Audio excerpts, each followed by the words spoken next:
Hello friends, आप सभी का स्वागत है आपके अपने यूट्यूब चैनल ज्ञान स्टडी 93 पर। दोस्तों, आज हम लर्निंग डिसएबिलिटीज के बारे में पढ़ने वाले हैं, यानी अधिगम अक्षमता। पहले समझ लेते हैं कि अधिगम अक्षमता किसे कहते हैं।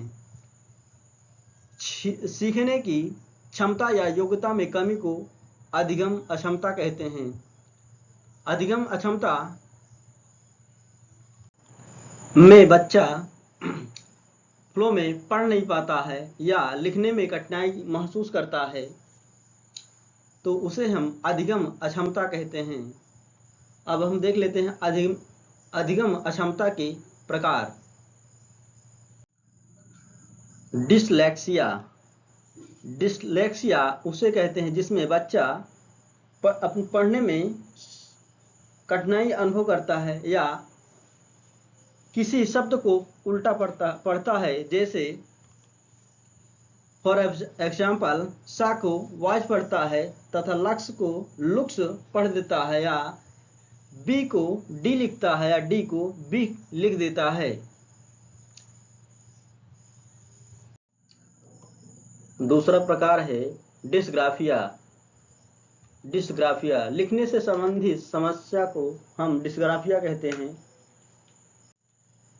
यदि बच्चे को लिखने में किसी भी प्रकार की समस्या होती है या तो उसको हम डिस्ग्राफिया कहते हैं। लिखने का काम हम करते हैं ग्राफ पे, इसलिए यहाँ से थोड़ी ट्रिक भी याद रखिएगा। ग्राफ लिखने का काम हम ग्राफ पे करते हैं, इसलिए लिखने से संबंधित अधिगम अक्षमता को हम डिस्ग्राफिया कहते हैं। डिसकैलकुलिया गणितीय गणना से संबंधित अधिगम अक्षमता को हम डिसकैलकुलिया कहते हैं।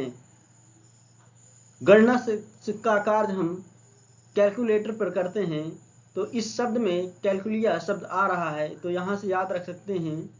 गणना से संबंधित या जोड़ घटाव से संबंधित समस्या को हम डिसकैलकुलिया कहते हैं। दिया है डिस्मॉर्फिया। डिस्मॉर्फिया यानी कि भ्रम वाली स्थिति होती है डिस्मॉर्फिया की, यानी कि बच्चा दिए गए चित्रों में यानी मोर और मुर्गा में अंतर नहीं कर पाता है, मोर और मुर्गा के अंगों को पहचान नहीं पाता है। मोर और मुर्गा में अंतर नहीं कर पाता है, तो उसको हम डिस्मॉर्फिया कहते हैं, यानी भ्रम वाली स्थिति को हम डिस्मॉर्फिया कहते हैं। डिस्फेजिया बोलने से संबंधित विकार को हम डिस्फेजिया कहते हैं।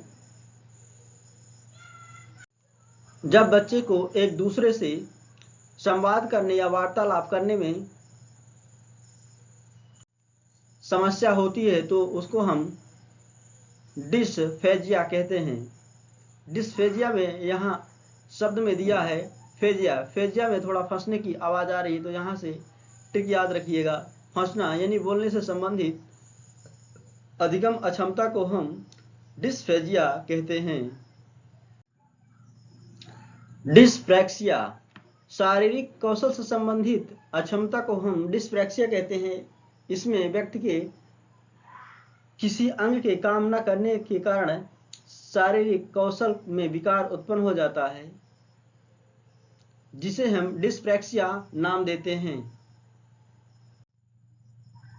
डिस्थीमिया यह तनाव की स्थिति होती है, जिसको हम डिस्थीमिया नाम देते हैं। अधिगम अक्षमता से संबंधित प्रैक्टिस के लिए प्रश्न उत्तर। यदि एक शिक्षार्थी को संख्याओं और परिकलन में समस्या हो रही है, तो उसमें असमर्थता हो सकती है, जिसका नाम है गणितीय अक्षमता। विकल्प भी सही हो जाएगा, गणितीय अक्षमता यानी डिसकैलकुलिया। एक बच्चा जो से ग्रस्त है वह सा और वाज न्यूक्लियर और क्लियर में अंतर नहीं कर सकता है। वह किस समस्या से ग्रसित है? इसका सही विकल्प है विकल्प बी, डिसलेक्सिया।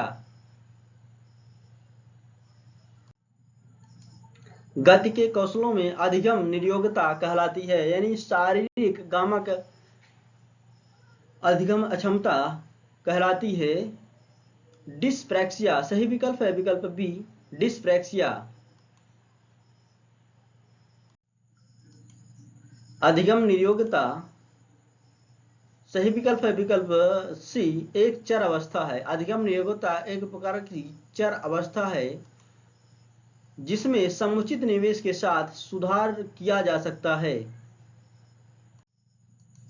शारीरिक रूप से अक्षम बच्चों को सामान्यतः होता है।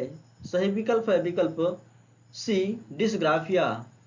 डिस्ग्राफिया से ग्रसित बच्चा लिखने में कठिनाई अनुभव करता है, यानी कि शारीरिक रूप से अगर बच्चा अक्षम है तो वह किसी भी शब्द को लिख नहीं सकता है। विकृत लिखावट से संबंधित लिखने की योग्यता में कमी किसका एक लक्षण है? इसका सही विकल्प है, विकल्प ए डिस्ग्राफिया। डिस्ग्राफिया से ग्रसित बच्चा लिखने में कठिनाई अनुभव करता है।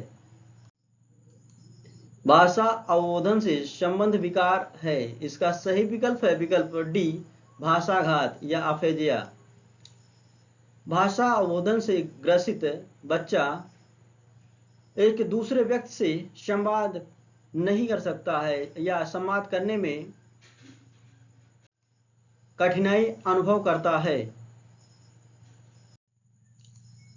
निम्नलिखित में से कौन सा विकासात्मक विकार का उदाहरण नहीं है? इसका सही विकल्प है, विकल्प सी पर अभिघातज तनाव। विकासात्मक विकार का उदाहरण पर अभिघातज तनाव नहीं है। इसके अलावा आत्मविमोह, प्रमस्तिष्क घात, न्यून अवधान सक्रिय विकार, ये सभी विकासात्मक विकार के उदाहरण हैं। बस आज के लिए इतना है दोस्तों। Thank you so much.